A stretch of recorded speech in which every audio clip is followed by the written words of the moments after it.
bukan negara Kristen. Mesir bukan negara Kristen. Mesir dikuasai sebelum Yesus oleh Fir'aun. Nanti saya jelaskan.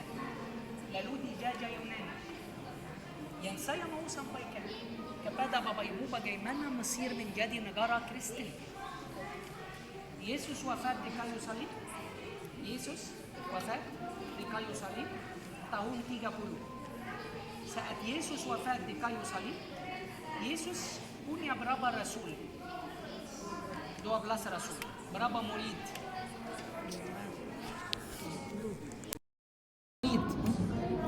Mereka pergi ke seluruh dunia. Mereka pergi ke seluruh dunia untuk memberitakan Injil. Yang datang ke Mesir untuk memberitakan Injil adalah Rasul Markus. Markus bukan dari 12 rasul, tapi dari 70 murid. Di dalam Alkitab 4 Injil. Markus, Lukas, Yohanes, Matius. Markus yang menulis satu dari 4 Injil. Dia salah satu dari 70 murid. Dan dia yang datang ke Mesir. Lahir di Libya, tinggal di Israel mengikuti Yesus. Akhirnya datang ke Mesir memberitakan Injil di Mesir. Bapak Ibu perhatikan. Rasul Markus datang ke Mesir setelah Yesus wafat 30 tahun kemudian.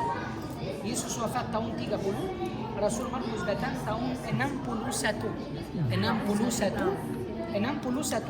Masihi setelah Yesus. Tahun 61 Mesir belum mengenal agama Kristen. Mesir adalah agama Romawi karena tahun 61 ada kerajaan Roma. Dan Roma menguasai Mesir. Dan Mesir adalah wilayah yang mengikuti kerajaan Roma. Jadi tidak boleh mengikuti agama Kristen tahun 61. Jadi Rasul Markus datang memberitakan Injil. Kemudian ada yang menerima, ada yang tidak.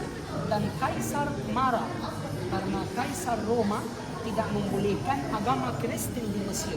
Sampai Rasul Markus datang tahun 61, tahun 68, 7 tahun melayani di Mesir.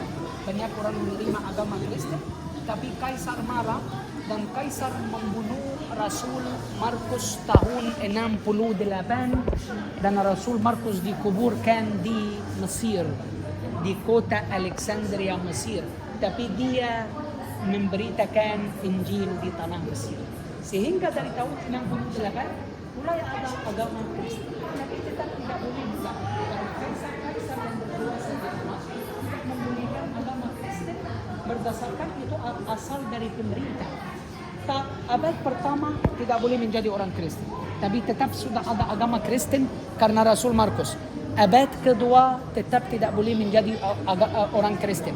Abad ketiga ada perubahan besar terjadi sampai ada kaisar namanya Konstantinopel. Bapak Ibu pernah dengar Konstantinopel? Dia adalah kaisar yang berbeda dengan kaisar sebelumnya. Kaisar Konstantin, dia mengalami mukjizat dan dia menerima Tuhan Yesus dan dia membolehkan agama Kristen karena dia mengakui agama Kristen. Jadi di Roma dia mengakui agama Kristen abad ketiga. Abad keempat Mesir ini full sudah jadi negara Kristen. Jadi yang memberitakan Injil di Mesir adalah Rasul Markus. Abad pertama Kaisar Konstantin mengakui agama Kristen. Maka abad keempat Mesir menjadi negara Kristen dan agama resmi di Mesir menjadi agama Kristen abad keempat. Apakah ada bukti dari penjelasan ini? Ada gereja yang dari abad keempat. Kami kan mendirikan gereja di Mesir pada abad keempat. Apakah ada bukti? Ini adalah buktinya. Ini gereja yang didirikan abad keempat. Oleh sebab itu saya jelaskan kepada Bapak Ibu dari awal bagaimana Mesir menjadi negara Kristen sampai abad keempat. Dari abad keempat mendirikan gereja.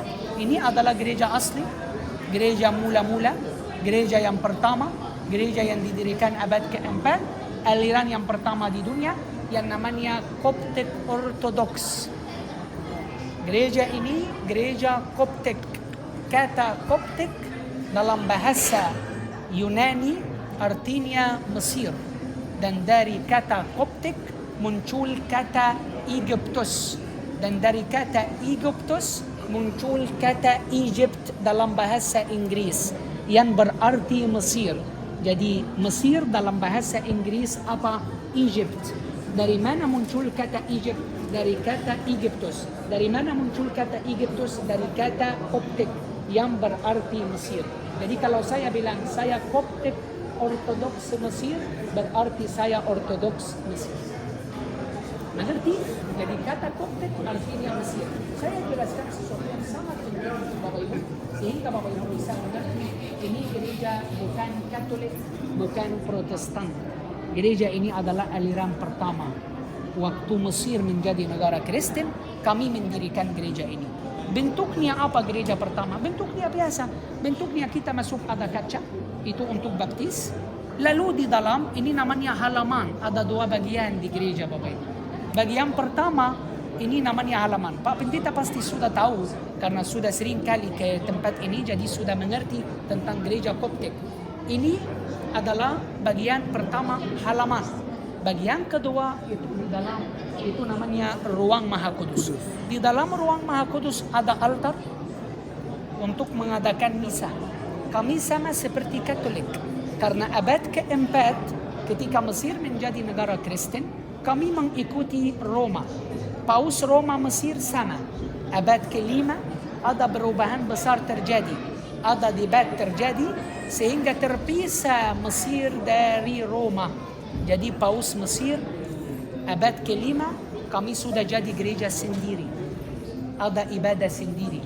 Tetap hampir sama dengan Katolik, tapi namanya juga Mesir punya Paus sendiri, uskup sendiri, tradisi yang berbeda mulai dari abad ke-5 setelah Yesus sampai saat ini.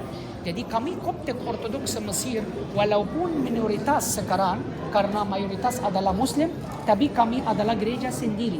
Berbeda dengan gereja Koptik Ortodoks atau Ortodoks Rusia, berbeda dengan Ortodoks Syria, berbeda dengan Ortodoks Yunani. Kami adalah Ortodoks Koptik Mesir yang ada ibadah sendiri, paus sendiri, mengikuti kalender namanya kalender Koptik. Kami berbeda dengan Kristen kalau merayakan Natal, karena kami mengikuti kalender Koptik. Bapak Ibu merayakan Natal tanggal 25 Desember. Saya merayakan Natal tanggal 7 Januari. Jatuhnya di kalender Koptik seperti itu. Maka kami adalah Kristen yang berbeda soal tradisi. Dan ini adalah gereja Koptik yang pertama. Seperti kapal Bahtera Nuh yang terbalik dari atas. Bisa lihat atapnya? Atap gereja seperti Bahtera Nuh yang terbalik. Lalu Bapak Ibu di dalam gereja Koptik ada yang namanya simbol atau lambang di dalam gereja. Simbol itu membawa apa? Membawa arti rohani. Seperti apa? Kalau Anda hitung berapa tiang di gereja ini, ada 12. 5 sebelah kiri, 5 sebelah kanan, 2 di belakang. Total 12 tiang. Total 12 tiang. أنا صوتي عالي ولا حاجة؟ 12 tiang melambangkan apa? 12 rasul. Di dalam gereja ada mimbar itu mimbar ini untuk berkhutbah. Mimbar ini untuk pengetahuan Bapak Ibu, mimbar ini melambangkan Gunung Sinai. Dari atas Gunung Sinai Musa menerima 10 perintah Tuhan. Dari atas mimbar, pastor, pendeta mengajar 10 perintah Tuhan. Jadi setiap tempat di gereja ada yang namanya simbol, membawa arti rohani. Mimbar ini di bawahnya 10 tiang, melambangkan 10 perintah Tuhan, 10 firman Tuhan. Jadi Bapak Ibu, di dalam gereja ada ikon, ada gambar-gambar murid Yesus, ada kayu, ada tanda salib di depan kita. Yang di sebelah kanan Bapak Ibu, semakin kita berada di Mesir, semakin saya akan jelaskan tentang gereja Koptik. Tapi saya ajak Bapak Ibu ke sini bukan untuk melihat gereja. Karena gereja ada di Medan, ada di Manado, ada di Kalimantan, ada di Jakarta, di mana-mana ada gereja. Saya ajak Bapak Ibu ke sini bukan untuk melihat gereja, tapi tanah ini yang didirikan atasnya gereja adalah tanah suci. Berhubungan dengan Tuhan Yesus, berhubungan dengan Alkitab. Matius pasal 2 ayat 13. Di situ ada tulisan, ketika Yesus lahir di Bethlehem, ada masalah terjadi. Dan Yesus harus dibunuh. Yesus harus dibunuh oleh Raja Herodes. Kemudian malaikat Tuhan menampakkan kepada Yusuf dalam mimpi, bilang kepada Yusuf, kamu harus ambil anak itu serta ibunya dan lari ke Mesir. Keluarga Kudus keluar dari mana Bapak Ibu? Dari kota apa? Bethlehem, Israel. Dari Bethlehem ke tempat ini 1000 kilo lebih jauh. Sekarang sudah ada jalan, sudah ada kendaraan. Dulu tidak ada. Mereka hanya melalui padang gurun, tidak ada fasilitas, tidak ada makanan. Tuhan menyertai mereka, Tuhan jaga mereka, sehingga mereka bisa sampai di tempat ini. Waktu Yesus datang ke sini, itu adalah abad pertama. Belum ada gereja ini, karena gereja ini didirikan abad keempat. Tapi adanya di sini gua. Bapak Ibu tahu gua? Gua, cave. Ada di sini dulu cave. Mereka disembunyikan di dalam gua yang ada di tempat ini. Maka mereka disembunyikan di dalam tempat ini selama 4 bulan. Seluruh Mesir 4 tahun berpindah-pindah dari tempat ke tempat lain. Jadi mereka keluarga Kudus tinggal di tempat ini selama 4 bulan. Mereka disembunyikan di dalam tempat ini selama 4 bulan. Apakah gua masih ada? Gua masih ada sampai saat ini. Gua itu masih ada sampai saat ini. Nanti habis saya jelaskan, saya akan ajak Bapak Ibu ke dalam. Kita melihat ada sumur, tempat yang dimana keluarga Kudus minum.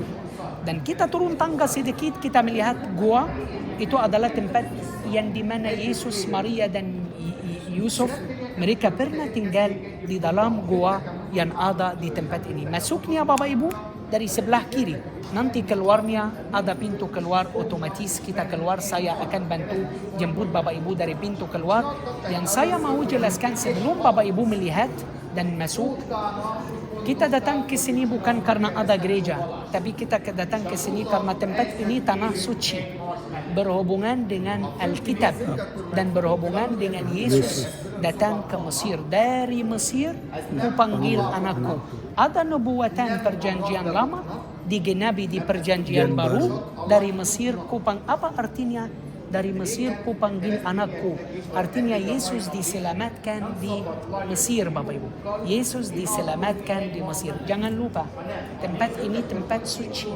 Tanah ini tanah suci. Dan saya yakin Bapak Ibu akan diberkati di sini. Kita akan diberkati karena jauh-jauh kita bisa sampai di sini. Kami sebagai orang Mesir bangga karena Tuhan Yesus pernah injak kaki di Mesir. Anda juga harus bangga bahwa Tuhan sudah antar Anda ke tempat ini. Betul Bapak Ibu? Bisa doa masing-masing karena ada suara. Di sini ada banyak orang jelaskan, ada banyak guru karena ini tempat suci. Bapak Ibu doa masing-masing saja singkat, 1-2 menit. Lalu nanti Bapak Ibu ikut saya masuk untuk tidak